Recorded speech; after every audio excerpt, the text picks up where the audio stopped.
नमस्कार, स्वदेश न्यूज में आप सभी का स्वागत है। मैं हूं आपके साथ भागीरथ साहू। एक समय मध्य प्रदेश में खराब माली हालत का रोना रोया जाता था। कई महत्वपूर्ण परियोजनाएं लोक हितैषी कार्य बदहाल आर्थिक व्यवस्था की वजह से अधर में ही पड़ी रहती थी। 18 माह के कांग्रेस के शासन में पूर्व सीएम कमलनाथ केवल यही बोलते रहे कि प्रदेश का खजाना खाली है, केंद्र मदद नहीं कर रहा है। लेकिन उसके बाद लगातार प्रदेश की सरकार ने कई ऐसी शानदार दमदार योजनाएं संचालित की जिसका लाभ प्रदेश के लाखों करोड़ों अंत्योदय परिवारों को मिला है। लोकसभा चुनाव के बाद पहली मोहन कैबिनेट ने प्रदेश में विकास के नए द्वार खोल दिए। इसमें स्वास्थ्य विभाग में 40,000 से अधिक नई नौकरियों की मंजूरी मिली है। मध्य प्रदेश की जनता ने प्रदेश की 29 सीटों पर बीजेपी को जीत दिलाई है। ऐसे में सरकार ने भी प्रदेश के विकास के लिए अपना खजाना खोल दिया है। साथ ही पूर्व की किसी भी योजना को बंद नहीं करने का फैसला किया। दरअसल मध्य प्रदेश में नौकरी एक बड़ा मुद्दा है। लोकसभा चुनाव खत्म होते ही राज्य सरकार ने इस दिशा में कदम उठाया है। सरकार ने स्वास्थ्य विभाग में 40,000 से अधिक नए पद सृजित किए हैं। इन पदों पर जल्दी भर्ती की प्रक्रिया शुरू हो जाएगी। इसके साथ ही आने वाले दिनों में अन्य क्षेत्रों में भी नई बहालियां आएंगी। इसके अलावा केन बेतवा परियोजना प्रथम नदी जोड़ो परियोजना है। परियोजना से संबंधित टेंडर की प्रक्रिया प्रारंभ की गई है। इस तरह प्रदेश के पश्चिमी अंचल को लाभान्वित करने वाली पार्वती काली सिंध चंबल परियोजना का 20 वर्ष से उलझा मसला हल हो गया। राजस्थान और मध्य प्रदेश को 35 हजार करोड़ रुपए की राशि भारत सरकार से प्राप्त होगी। एमपी के सीहोर में गेल इंडिया एथेन क्रैकर का सबसे बड़ा प्लांट लग रहा है। इस परियोजना से 20,000 से अधिक लोगों को रोजगार प्राप्त होगा। मुख्यमंत्री डॉक्टर यादव के मुताबिक जीएसटी कलेक्शन में मध्य प्रदेश में बीते साल से 26% ज्यादा कलेक्शन अर्जित किया गया। कुल 19,051 करोड़ रुपए की राशि कलेक्ट हुई है। अप्रैल महीने में जीएसटी राजस्व वृद्धि दर में मध्य प्रदेश देश में अव्वल रहा। वहीं नई लाडली बहनों को भी राशि दे रही है। रसोई गैस के लिए भी उन्हें राशि दे रही है। लाडली बहनों को मध्य प्रदेश में 450 रुपए में गैस सिलेंडर मिलते हैं। इस योजना का लाभ 45 लाख से अधिक महिलाओं को मिल रहा है। गंभीर रूप से बीमार लोगों और दुर्घटनाओं का शिकार हुए नागरिकों को एयरलिफ्ट कर समय पर उपचार दिलवाने के उद्देश्य से महत्वपूर्ण फैसला लिया गया। इसके अंतर्गत पीएम श्री एयर एम्बुलेंस सेवा का शुभारंभ किया गया। ये फ्री सर्विस है। इसके साथ ही मध्य प्रदेश के हर संसदीय क्षेत्र में एक मेडिकल कॉलेज खुलेगा। संसदीय क्षेत्रों के बाद हर जिले में एक एक मेडिकल कॉलेज खोले जाएंगे। 12वीं में 75% से अधिक अंक वाले छात्रों को सरकार की तरफ से 25-25 हजार रुपए लैपटॉप के लिए दिए जा रहे हैं। सीएम ने कहा कि हम लोग जल्दी छात्रों को लैपटॉप के लिए राशि देने वाले हैं। हालांकि कांग्रेस इसके बावजूद भी संतुष्ट नहीं है। कांग्रेस का आरोप है कि मध्य प्रदेश सरकार कर्ज लेकर घी पी रही है। जनता से उसका कोई सरोकार नहीं है। लेकिन इतना तो तय है कि मध्य प्रदेश के विकास को पंख लगने की शुरुआत हो चुकी है और अब धन आड़े नहीं आएगा। चलिए इसी खास मुद्दे पर हम चर्चा शुरू करते हैं। जो मेहमान हमारे साथ मौजूद है मैं उनका आप लोगों से तारुफ कराया। तो हमारे साथ हैं डॉक्टर प्रेम व्यास जी, बीजेपी प्रवक्ता, अंबिका शर्मा जी, कांग्रेस प्रवक्ता, और स्वदेश न्यूज की सीनियर एडिटर मुक्ता पाठक जी। मुक्ता जी, देखिए जिस तरह से वाकई जब कमलनाथ की सरकार थी तो अक्सर कहते थे कि शिवराज सिंह चौहान की सरकार ने खजाना खाली कर दिया, लेकिन 1.5 साल उनकी सरकार आई। लेकिन उसके बाद जब शिवराज की सरकार आई तो कई योजनाएं फिर से चालू हो गई और अब पिछले 6 महीने से मोहन यादव के नेतृत्व में बीजेपी में की सरकार चल रही है मध्य प्रदेश में। लेकिन जिस तरह से एक के बाद एक योजनाएं आती जा रही हैं तो ऐसा लग रहा है कि पैसों की जो बात की जा रही थी वो सिर्फ एक बोलने के लिए कही जा रही थी। सरकार का काम है, अगर पैसे कम भी है तो जुटाना सरकार का काम है, और वो सरकार यहां पर सफल साबित हो रही है। और जो प्रदेश की योजनाएं लगातार आगे बढ़ती जा रही है, प्रदेश विकास की ओर अग्रसर होता जा रहा है। पैसे की बात बीच में नहीं आ रही है, पैसे आड़े नहीं आ रहे हैं बीच में। मुक्ता जी, आपकी आवाज नहीं आ रही है, हम दोबारा आपसे संपर्क साधेंगे।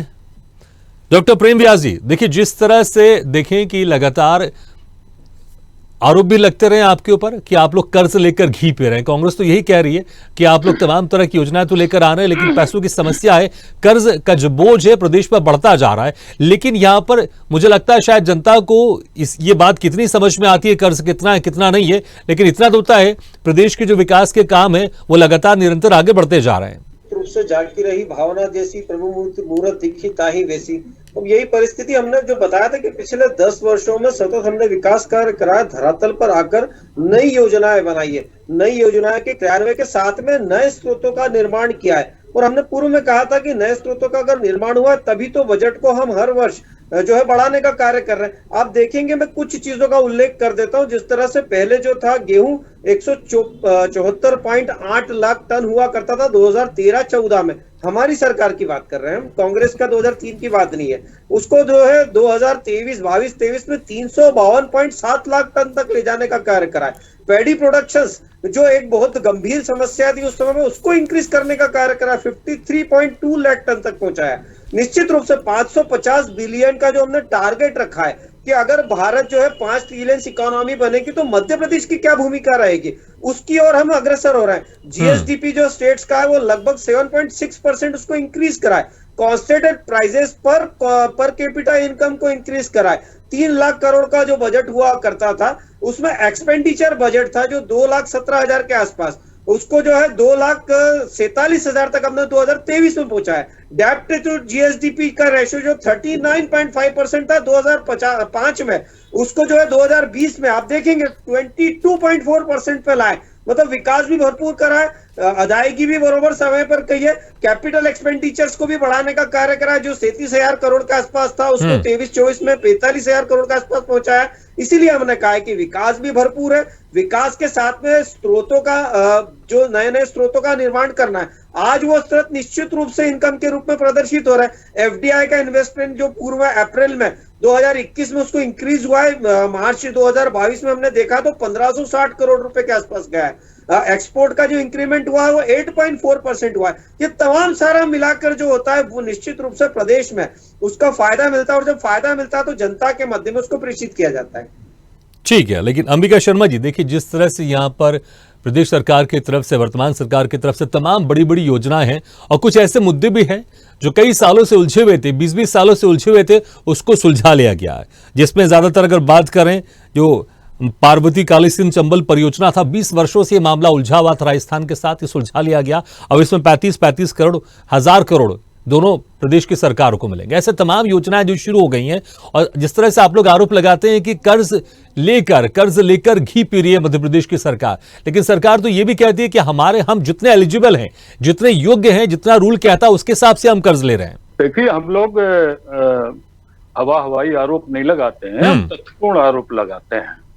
इन्होंने प्रत्येक संसदीय क्षेत्र में और अब तो जिले में मेडिकल कॉलेज खोलने की जो घोषणा की है, मेरा कहना इनसे ये है कि आप बिल्डिंगें बना देते हो लेकिन विशेषज्ञ उसमें नहीं रहते हैं। आज भी कई मेडिकल कॉलेज से सामान्य प्रकार के मरीज, सामान्य बीमारियों से ग्रस्त मरीज आज भी रेफर हो रहे हैं, आज भी ग्वालियर जा रहे हैं, आज भी भोपाल जा रहे हैं। माने जो स्थितियां आपकी हैं, ब्लॉक स्तर पर भी डॉक्टरों की बड़ी समस्या है। स्वास्थ्य के मामले में यह सरकार पूरी तरह से फेल है। ये बात बिल्कुल सही है। ठीक है अंबिका जी, लेकिन जिस तरह से अभी आपने देखा होगा, हाल ही में 46,000 से अधिक स्वास्थ्य विभाग में भर्तियों को लेकर आदेश दे दिए गए मध्य प्रदेश सरकार की तरफ से। देखिए, अब हम ये आशा करते हैं कि जो भी भर्तियां हों उसमें गड़बड़ घोटाले ना हो, क्योंकि ये हमारा इतिहास है भारतीय जनता पार्टी की सरकार के, भारतीय जनता पार्टी के नेतृत्व वाली सरकार का, कि व्यापम घोटाले से लेके अभी तक पटवारी घोटाला, नर्सिंग घोटाला, शिक्षक घोटाला, जाने कितने कितने घोटाले इन्होंने किए हैं। पेपर लीक हुए हैं प्रतियोगी परीक्षाओं के। तो भगवान करे कि यह जो स्वास्थ्य विभाग में जो नियुक्तियां इन्होंने स्वीकृत की हैं, 40,000 नियुक्तियां स्वीकृत की हैं, ये बिल्कुल पारदर्शी तरीके से नियुक्तियां हों। लेकिन हमें नहीं लगता है, क्योंकि अभी से इनके दलाल और ठेकेदार सक्रिय हो गए होंगे। ये कर्ज लेते हैं और कर्ज के बाद जो योजनाएं बनाते हैं तो इनके दलाल फिर शुरू हो जाते हैं, उसमें इनके सफेद पोष भी होते हैं, उसमें इनके मंत्री और विधायक भी होते हैं। ये सबका बंदर बांट होता है, जनता का पैसा बंदर बांट ये लोग करते हैं। तो हमें नहीं विश्वास होता कि इन तमाम चीजों का क्रियान्वयन ठीक तरीके से भी होगा, क्योंकि हमारे पिछले इनकी सरकार के रिकॉर्ड बताते हैं कि इनकी बड़ी द्वेषपूर्ण नीतियां रही हैं प्रतियोगी परीक्षाओं के बारे में। खासतौर पर जो प्रतियोगी परीक्षाएं हुई हैं उनमें तमाम प्रश्न इन पर लगे हैं। ये सरकार कटघरे में आई है। दूसरा, इन्होंने ये कहा कि कमलनाथ जी की सरकार में पैसे का अभाव और पैसे का रोना रहा। ये बात सर्वविदित है कि जो कांग्रेस शासित राज्य हैं, कांग्रेस शासित सरकारें हैं, वहां पर ये भेदभाव की नीति अपनाते हैं। वहां पर पैसा उस समान अनुपात में नहीं देते हैं जितना पैसा ये भारतीय जनता पार्टी शासित प्रदेशों में देते हैं। ये बिल्कुल साफ बात है। ये कहीं ना कहीं योजनाएं अटका के रखते हैं, पैसे का अभाव रखते हैं और सरकार को अस्थिर करने की कोशिश करते हैं। ठीक है, तो आपने प्रदेश सरकार के साथ आपने केंद्र सरकार को यहां पर घेरा। मुक्ता जी देखिए, जिस तरह से एक तो ये कहा जा रहा है कि कर्ज लेकर घी पिया जा रहा है, कि जो भी योजनाएं चलाई जा रही हैं वो कर्ज के पैसे पर चलाई जा रही है। फिर ये भी कहा जा रहा है कि इंप्लीमेंटेशन में खामियां है, इंप्लीमेंटेशन में पैसों में बंदरबाट होती है। और प्रदेश सरकार के साथ केंद्र सरकार को भी घेर रहे हैं अंबिका शर्मा जी कि भेदभाव किया जाता है। जहां पर भी कांग्रेस की सरकार थी और कमलनाथ सरकार का जिक्र कर रहे हैं, जब कमलनाथ की सरकार थी उस वक्त भेदभाव किया जा रहा था। देखिए भागीरथ जी, आपने शुरू में एक लाइन कही थी कि ये काम पैसे जुटाना, संसाधन जुटाना सरकार का काम होता है। हमने ये लगातार देखा है। जब मुख्यमंत्री शिवराज सिंह चौहान थे वो कभी नहीं कहते थे कि पैसे की कमी है। उसके बाद बीच में जब कांग्रेस की गवर्नमेंट आई, कमलनाथ मुख्यमंत्री थे, वो लगातार ये हम सुनते थे, लगातार ये कहते थे कि खजाना खाली है, खजाना खाली है। और उनकी सरकार जब हटी और फिर से मुख्यमंत्री शिवराज सिंह चौहान बने, उन्होंने भी सरकार चलाई, उन्होंने कभी नहीं कहा खजाना तो उनको भी खाली मिला था जैसा कमलनाथ कहते थे, लेकिन उन्होंने योजनाएं चलाई। लाडली बहना योजना भी उन्होंने शुरू करी और अभी भी वो लगातार जारी है। और लगातार जब सरकार बदली थी, अभी जब विधानसभा चुनाव हुआ, मुख्यमंत्री बदले बीजेपी के, मोहन यादव आए तो कांग्रेस ने आरोप लगाया कि देखिए ये तो लाडली बहना योजना बंद कर देंगे, पैसे नहीं है, कर्ज लिया जा रहा। लेकिन योजना लाडली बहना योजना भी नहीं बंद हुई। उसके बाद से हम देख रहे हैं लगातार जो है डॉक्टर मोहन यादव जिस तरह का उन्होंने एक डेवलपमेंट का एक प्लान तैयार किया हुआ है सरकार के लिए, प्रदेश के लिए, लगातार उसमें वो अलग अलग जो है योजनाएं लागू कर रहे हैं। हम लगातार देख रहे हैं। देखिए, उन्होंने जो सबसे महत्वपूर्ण चीज है जो कांग्रेस भी लगातार कहती है कि रोजगार नहीं है, तो देखिए अभी ही कैबिनेट के डिसीजन में उन्होंने रोजगार की बात की है। स्वास्थ्य में कितने सारे जो है अपॉर्चुनिटीज उन्होंने निकाले हैं, तो रोजगार की बात हो गई। उसके बाद से हम देख रहे हैं, देखिए धार्मिक टूरिज्म की वो लगातार बात कर रहे हैं। आज जिस तरह से उन्होंने जो मध्य प्रदेश में अलग अलग जगह में जो वायु जिस तरह से एयर सुविधा शुरू की है, तो इस तरह से कितनी सारी योजनाएं वो लगातार जो है जो उस पे वो काम कर रहे हैं, डेवलपमेंट की बात कर रहे हैं, डेवलपमेंट के जो प्लान तैयार कर रहे हैं। और एक बार भी वो नहीं ये कह रहे हैं कि पैसे नहीं है। हम लगातार ये देख रही है, बात सही है कि मध्य प्रदेश सरकार लगातार कर्ज ले रही है, लेकिन कर्ज भी अगर ले रही है तो उसके भी तो कुछ प्लान होंगे। कर्ज हर एक को तो नहीं मिल जाता है, बिल्कुल। और उस पर भी वो किसी तरह से वो प्लान करके जो है वो लगातार डेवलपमेंट के काम कर रहे हैं। और जो बात आपने कही थी कि देखिए संसाधन जुटाना, पैसे जुटाना, ये सरकार का काम है। सरकार का काम है जनता के डेवलपमेंट की चिंता करना, उसके लिए डेवलपमेंट की बात करना, डेवलपमेंट के काम करना, और उसके लिए किस तरह से संसाधन जो है वो जुटाए जाए, वो एक सरकार का काम होता है। बिल्कुल, वाकई सरकार का काम होता है। और इस सरकार जिस तरह से काम करे, क्योंकि अक्सर कहा जाता है कर्ज को लेकर सरकार की तरफ से कि जितने हम पात्र हैं उसी हम पात्र के हिसाब से हम कर्ज ले रहे हैं। डॉक्टर प्रेम व्यास जी, देखिए जो कांग्रेस प्रवक्ता अंबिका शर्मा जी वो ये मान तो रहे हैं कि ठीक है योजना आप शुरू कर देते हैं, लेकिन इंप्लीमेंटेशन में बंदरबाट होती है। और फिर वो कमलनाथ की सरकार का भी जिक्र कर रहे हैं कि उस वक्त भेदभाव होता था, केंद्र में बीजेपी की सरकार थी, इसलिए हम जो करना चाह रहे थे शायद वो नहीं कर पा रहे थे। उनका शायद एक मंतव्य ये भी हो सकता होगा। देखिए भागीरथ जी, कांग्रेस के मेरे मित्र बड़े सम्मानीय लेकिन बिल्कुल झूठ बोल रहे हैं। फंड को लेकर आर्टिकल 280 ये प्रावधान के अंतर्गत जिस तरह से फंड का बंटवारा है वो तो निर्धारित है। आप बताइए ना, कांग्रेस जिस 280 के अंतर्गत जो फंड बंटवारे का नियम है उसमें कहीं भी जो है कमी कर दी गई हो। एक भी राज्य बता दीजिए, चाहे वो उत्तर प्रदेश हो, आसाम हो, मध्य प्रदेश, बंगाल, पंजाब, केरल, तमिलनाडु, कर्नाटक के पूर्व से। और इसका जो है लगभग 15वें वित्त आयोग की सिफारिश लागू होने के पश्चात 2021 और 22 से 2025 और 26 का प्रारूप तय है। उसी प्रारूपों के हिसाब से राज्यों को फंड मुहैया कराया जा रहा है। इसीलिए मैंने इनकी बात से आपत्ति करी कि ये झूठ बोल रहे हैं। दूसरा जो ठीक है, लेकिन प्रेम व्यास जी, फिर कमलनाथ सरकार कहते थे खजाना खाली है, फिर जब शिवराज सरकार आए, आप लोग की सरकार आए, फिर खजाने में इतने सारे पैसे कहां से आ गए, इतनी सारी योजनाएं कैसे शुरू हो गई? देखिए इसीलिए तो मैंने कहा कि विजन और कंफ्यूजन का फर्क है।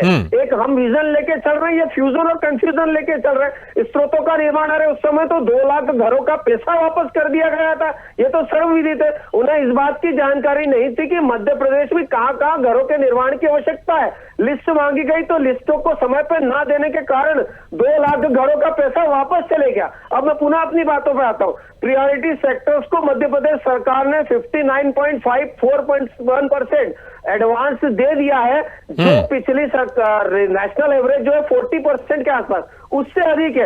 एक्सपेंडिचर जो है एक्सपोर्ट इंक्रीमेंट हुआ है, 8.4% का इंक्रीमेंट हुआ है, जिससे रेवेन्यू आज कंटिन्यू इंक्रीज हो रहा है। इसीलिए मैंने कैपिटल एक्सपेंडिचर्स की बात करी, हमने जो इंक्रीमेंट करा है उसकी बात करी। 2022 और 23 में रेवेन्यू ग्रोथ जो 13.32% इंक्रीज हुई है उसकी बात करी। हमने जो है जिस तरह से हमने निर्माण करा है मध्य प्रदेश पे अलग अलग जगहों पर, उन निर्माणों से जो पैसा अर्जित हो रहा है उसकी बात करी। पीएसएल प्रायोरिटी सेक्टर्स में लीडिंग एक्सपेंडिचर 15.45% जो था CAGR, वो 2005 और 6 के मध्य था, अभी इंक्रीज होकर 9.437 करोड़ हुआ है।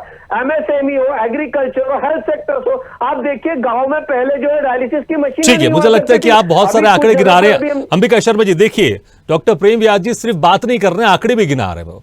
और कहीं ना कहीं क्या इस तरह से देखा जाए, क्योंकि जिस तरह से आप कमलनाथ सरकार के समय केंद्र पर आरोप लगा रहे थे, लेकिन क्या कमलनाथ सरकार मध्य प्रदेश के वित्तीय चीजों को मेंटेन नहीं कर पाई, मैनेज नहीं कर पाई? और जिस तरह से देखेंगे 26% अभी जीएसटी कलेक्शन भी बढ़ा है, उसको बीजेपी प्रदेश में ज्यादा बेहतर तरीके से मैनेज कर पा रही है और पैसों को जो फंड है उसको मैनेज कर पा रही है, इसलिए योजनाएं भी चला रही है और 29 की 29 सीटें जीत कर भी आ रही है। देखिए, राज्य को आर्थिक रूप से केंद्र के ऊपर आश्रित रहना पड़ता है। राज्य के पास इतने संसाधन नहीं है कि वो वित्तीय व्यवस्थाएं इतनी माकूल कर सकें कि सारी। अंबिका शर्मा जी, इनडायरेक्ट आप कहीं ना कहीं आपके जो कांग्रेस के समर्थक हैं या जनता है जो वोट डालती है, आप उनको ये भी शायद कहना चाह रहे हैं कि जहां पर अगर केंद्र में बीजेपी की सरकार है तो बीजेपी की सरकार आप बनाएंगे राज्य में तो शायद ज्यादा फायदा होगा। कहीं ये मैसेज ना चले जाए जनता को? नहीं, ये मैसेज नहीं जाएगा, लेकिन ये बोल आप वही रहे, क्योंकि ये भेदभाव करते हैं, निश्चित रूप से भेदभाव करते हैं। इसलिए हम अपेक्षित उन तमाम योजनाओं का क्रियान्वयन नहीं कर पाते। हमारी योजनाएं सरकार की स्वीकृति के लिए केंद्र में लटकी रहती हैं, उनको स्वीकृति नहीं मिलती है। दूसरा, इन्होंने मेडिकल के बारे में बात की है, स्वास्थ्य सेवाओं के बारे में बात की है, तो मेरा कहना ये है, अभी जो इन्होंने मेडिकल कॉलेज नए नए बनाए, चाहे वो शिवपुरी का हो, चाहे वो दतिया का हो, सारे के सारे मेडिकल कॉलेज गुणवत्ता युक्त नहीं बने हैं।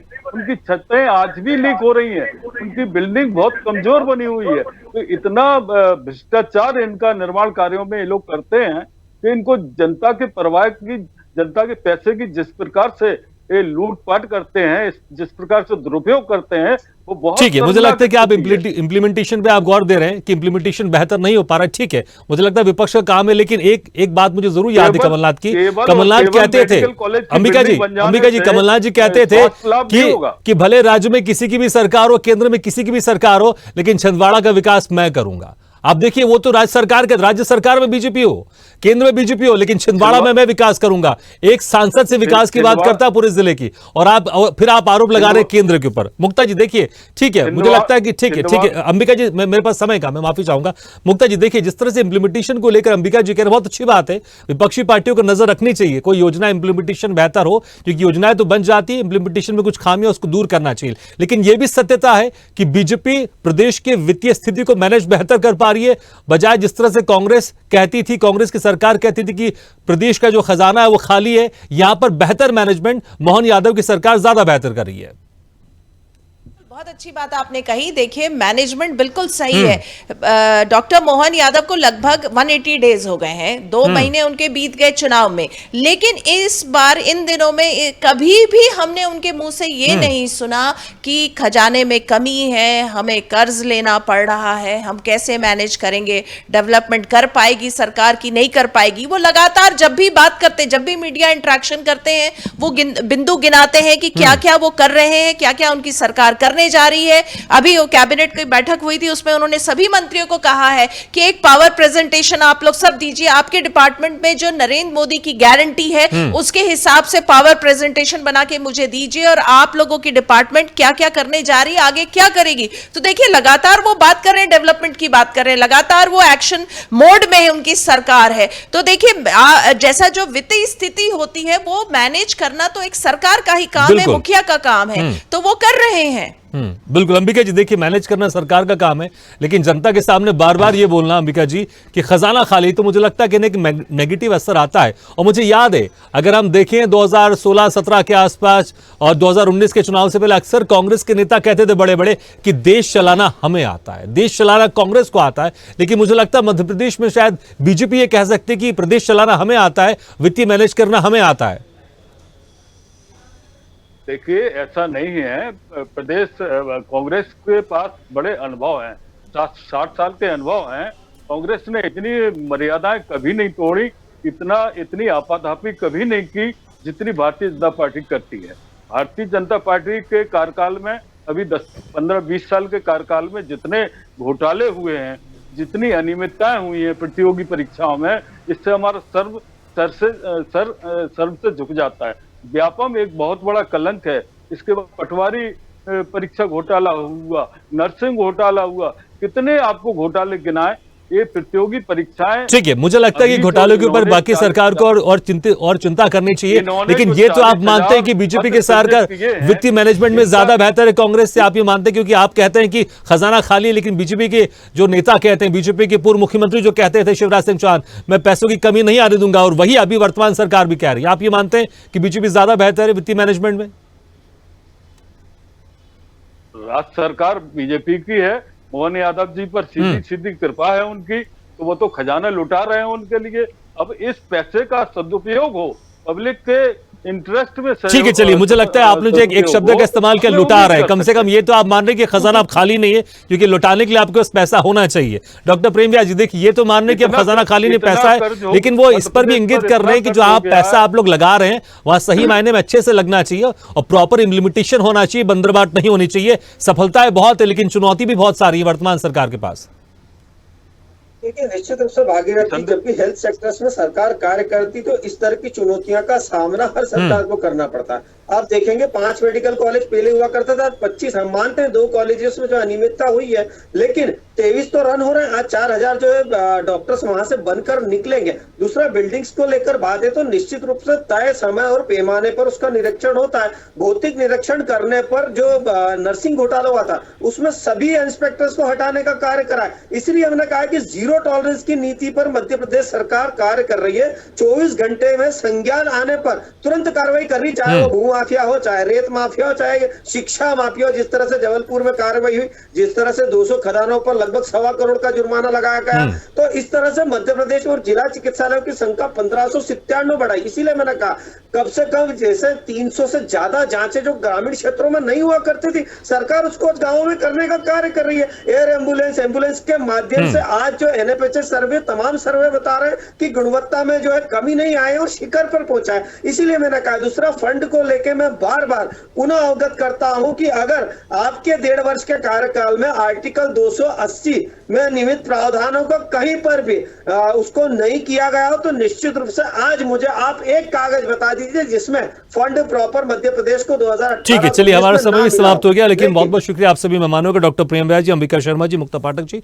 तो जिस तरह से यहाँ पर एक तरफ विपक्ष की तरफ से कहा जा रहा है कि जो प्रदेश की सरकार है वो कर्ज लेकर घी पे रही है, लेकिन जिस तरह से डॉक्टर प्रेम व्यास जी की तरफ से आंकड़े भी बताए जा रहे हैं और इस बार देखें 26% जीएसटी में बढ़ोतरी हुई है, तो ये जरूर मान सकते हैं कि प्रदेश के भी वर्तमान सरकार वित्तीय मैनेजमेंट को करने में बेहतर स्थिति में है।